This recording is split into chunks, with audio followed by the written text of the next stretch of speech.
Hello friends. पिछले video में हमने वाइटल साइन का टेम्परेचर टॉपिक देखा था। आज हमारा नया टॉपिक है वाइटल साइन के अंदर ब्लड प्रेशर। कि ब्लड प्रेशर क्या होता है।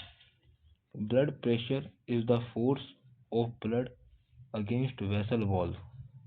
हाँ, ब्लड वेसल भी लिख सकते हैं।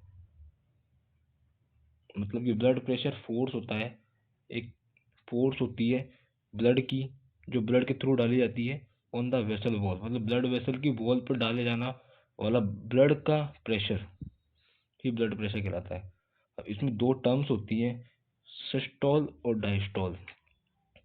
सिस्टोलिक प्रेशर और डायस्टोलिक प्रेशर क्या क्या होते हैं, मतलब दो टाइप में डिवाइड किया गया है इनको, ब्लड प्रेशर को।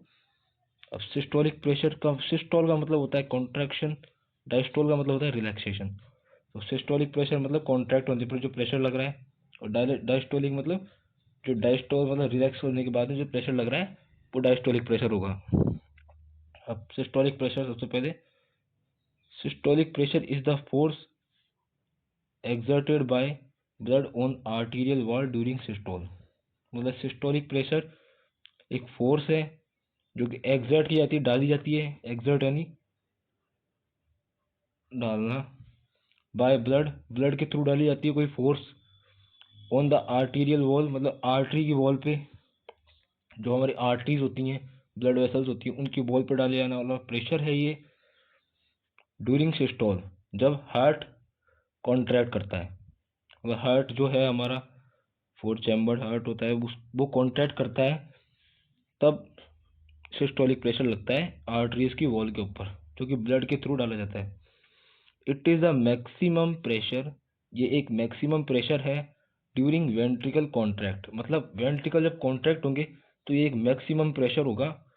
मतलब हार्ट के जो वेंट्रिकल है, लेफ्ट वेंट्रिकल, वो कॉन्ट्रैक्ट करेगा तो हमारी बॉडी को ब्लड सप्लाई होगा। तो ब्लड सप्लाई होगा तो उसका जो प्रेशर है, जो आर्टरीज की वॉल पे लग रहा है हार्ट के कॉन्ट्रैक्ट होने पर, वही सिस्टोलिक बीपी कहलाता है, सिस्टोलिक ब्लड प्रेशर कहलाता है। सिस्टोलिक ब्लड प्रेशर हमारा 120 mm/Hg होता है। इसका ये वैल्यू है, इसकी नॉर्मल वैल्यू 120 mm/Hg। अब इसका सेकंड आता है diastolic pressure. Diastolic pressure is the force exerted on artery during diastole. मतलब डायस्टोलिक प्रेशर, डायस्टोल का मतलब रिलैक्सेशन। अब ये एक फोर्स होती है exerted on artery during diastole, मतलब कि हमारा हार्ट कॉन्ट्रैक्ट कर चुका है, ब्लड उसमें जा चुका है। अब जब, जैसे मैं आपको एक डायग्राम बना के दिखाता हूँ। जैसे ये हमारा हार्ट है, इसमें ये लेफ्ट वेंट्रिकल है, यहाँ से हमारी आर्टरी निकल रही है, लार्जेस्ट आर्टरी अरोटा। ये कॉन्ट्रैक्ट करेगा तो इसमें ब्लड जाएगा, तो इसमें एक मैक्सिमम प्रेशर होगा 120 का। अब ये सारा ब्लड इसमें गया, तो अब ये फिलिंग होगा, इसके अंदर से इसके अंदर फिल होगा। तो जब ये फिल होगा, तो यहाँ पे कोई भी, मतलब यहाँ पे ब्लड अभी आ रहा नहीं है इसके अंदर, तो यहाँ पे जो प्रेशर बचेगा ना बाद में, कॉन्ट्रैक्ट होने के बाद में जब 120 mm/Hg लग गया, अब ये फिल हो रहा है लेफ्ट वेंट्रिकल, तो ये फिल होते टाइम जो इसमें प्रेशर बचेगा ना आर्टरी के अंदर, वो हमारा डायस्टोलिक प्रेशर होगा। मतलब इसमें रिलैक्स्ड प्रेशर जो बचेगा ना, जब ये वेंट्रिकल फिल होगा उस टाइम पे जो प्रेशर बचेगा वो हमारा डायस्टोलिक प्रेशर होगा। तो it is minimum pressure during ventricle relaxed. Diastolic BP is 80 mm/Hg। मतलब 80, इसका नॉर्मल वैल्यू है 80। कॉन्ट्रैक्ट होगा हार्ट तब आर्टरीज पे क्या प्रेशर होगा, 120 mm/Hg। और जब रिलैक्स होगा हार्ट तो 80 mm/Hg प्रेशर बचेगा। अब इसके अंदर पल्स प्रेशर भी आता है एक, कि पल्स प्रेशर क्या होता है। अब पल्स प्रेशर है, पल्स प्रेशर यानी इन दोनों का difference. It is the difference between systolic and diastolic pressure. ये सिस्टोलिक और डायस्टोलिक प्रेशर का एक डिफरेंस है, मतलब इन दोनों के बीच का एक डिफरेंस है। Normally is 840 mm/Hg। मतलब कि हमारा 120 सिस्टोलिक है, इसमें से हम माइनस कर दे 80, तो हमारे पास क्या बचेगा 40 mm/Hg। तो इन दोनों के बीच के जो, मतलब जैसे हमारा ब्लड प्रेशर आ रहा है 140 और ये आ रहा है हमारा 90 डायस्टोलिक, तो हमारा ये कितना हो गया 50 mm/Hg हो जाएगा, है ना। तो ये mm/Hg है, ये हमारे पास 40 एक नॉर्मल वैल्यू ली गई है। वैसे तो ज़्यादा भी हो सकता है, कम भी हो सकता है, वो तो पर्सन टू पर्सन डिफरेंस करता है, लेकिन ये इसका नॉर्मल वैल्यू हम मान के चले तो 40 mm रहता है। अब फैक्टर अफेक्टिंग बीपी, बीपी को कौन कौन फैक्टर अफेक्ट करता है, तो इसमें सबसे पहले है एज, कि age increase BP also increase. जैसे जैसे हमारी एज बढ़ेगी तो हमारा बीपी बढ़ेगा। इन्फेंट के अंदर होता है बीपी 65 टू डायस्टोलिक होता है, 42 mmHg होता है, अप्रोक्स माना जाता है, ये एग्जैक्ट नहीं है। चाइल्ड के अंदर होता है 1052 65 mmHg, और हमारे एडल्ट के अंदर तो आपको पता ही है, मैंने ऊपर बताया 120 टू 80 mmHg। मतलब कि हमारी जैसे जैसे एज बढ़ेगी तो हमारा बीपी बढ़ेगा। ओल्ड एज के अंदर हमारा बीपी और हाई हो जाएगा, 130 140 हो जाएगा। अब इसके अंदर सेकंड फैक्टर आता है स्ट्रेस एंड सीवियर इमोशन। जैसे हमारी एंग्जाइटी होती है, हमें डर लगना, फियर, पेन, दर्द होना, स्ट्रेस, ये सब इंक्रीज करता है बीपी को। जब भी हमें स्ट्रेस होगी, हमें तनाव होगा हमारे, और फियर डर लगेगा, या फिर हमारे कोई पेन होगा बॉडी के अंदर, तो हमारा बीपी इंक्रीज मिलेगा हमें। थर्ड फैक्टर आता है जेंडर।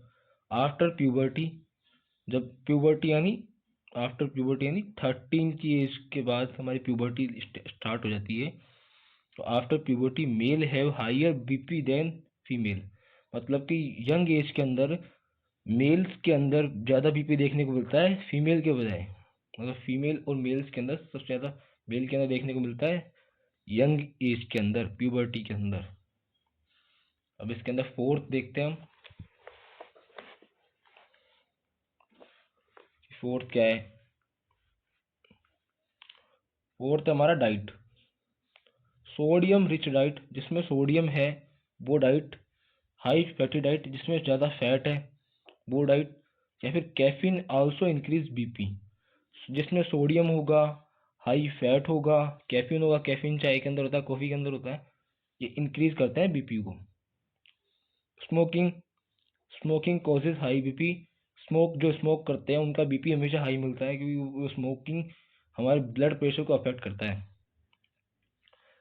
सिक्स्थ आता है एक्सरसाइज, अगर हम रेगुलर एक्सरसाइज करेंगे तो डिक्रीज द बीपी, हमारे बीपी को डिक्रीज करता है, रेगुलर एक्सरसाइज हमारे बीपी को डिक्रीज करता है।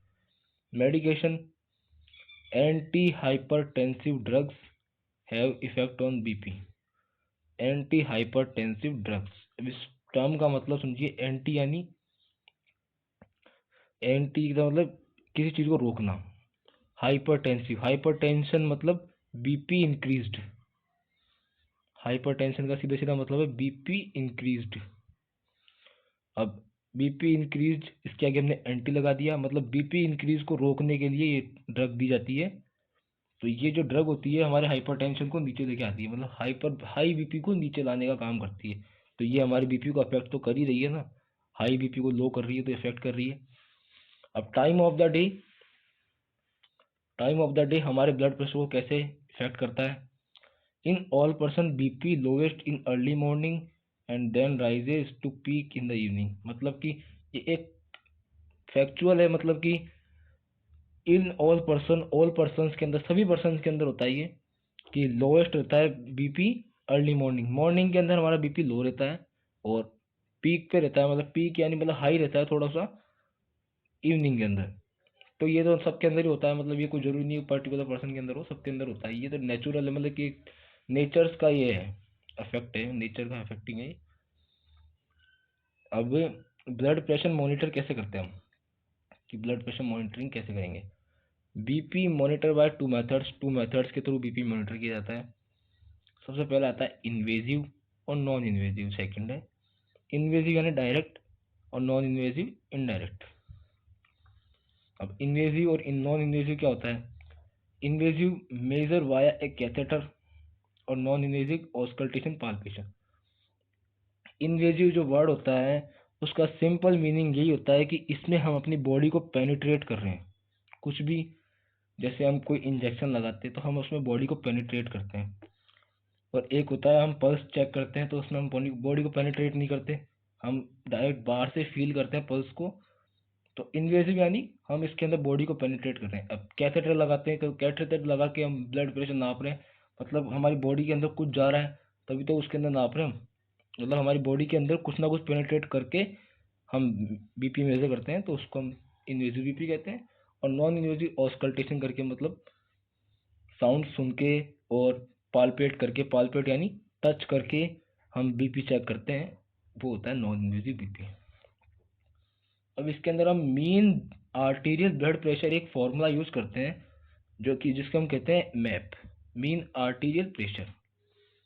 इसका सीधा सीधा सिंपल सिंपल फॉर्मूला यही है कि 2 इंटू डायस्टोलिक बीपी, है ना, मतलब रिलैक्सेशन वाला बीपी होता है जो 80 mmHg होता है वो, प्लस सिस्टोलिक बीपी अपॉन 3। जैसे इसको हम सॉल्व करके देखते हैं, तो ये 2 हो गया, ये हमारा 120 हो गया, ये हमारा 80 हो गया, 80 डायस्टोलिक हमारा 80 होता है, प्लस 120 अपॉन 3, तो ये हमारा 160 प्लस 120, यहाँ देता हूँ मैं, 160 प्लस 120 अपॉन 3, तो ये हमारा हो गया 280 अपॉन 3। तो इसको हम सॉल्व करेंगे तो 3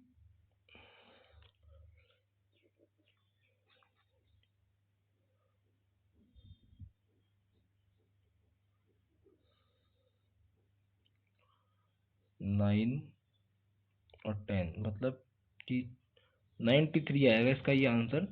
कि मतलब ये हमारा मील आर्टीरियल प्रेशर है, 93 पॉइंट कुछ आएगा, लेकिन 93 हम एक मान के चल रहे हैं। देखो ये इसमें 3 टाइम 9 टाइम गया, उसके बाद 10 3 3 9, तो 93 पॉइंट कुछ आएगा। ये हमारा मैप होगा, मतलब मीन आर्टीरियल प्रेशर। ये हमारे क्लिनिकल, जब हम हॉस्पिटल ड्यूटी में लगते हैं तो हमसे ये पूछा जाता है, और वहाँ पे मतलब जो नर्सिंग क्लियर प्लान होता है उसमें भी हमें लिखना पड़ता है ये मैप, कि भाई मीन आर्टीरियल प्रेशर क्या है। तो बीपी यहीं तक था फ्रेंड्स, ठीक है।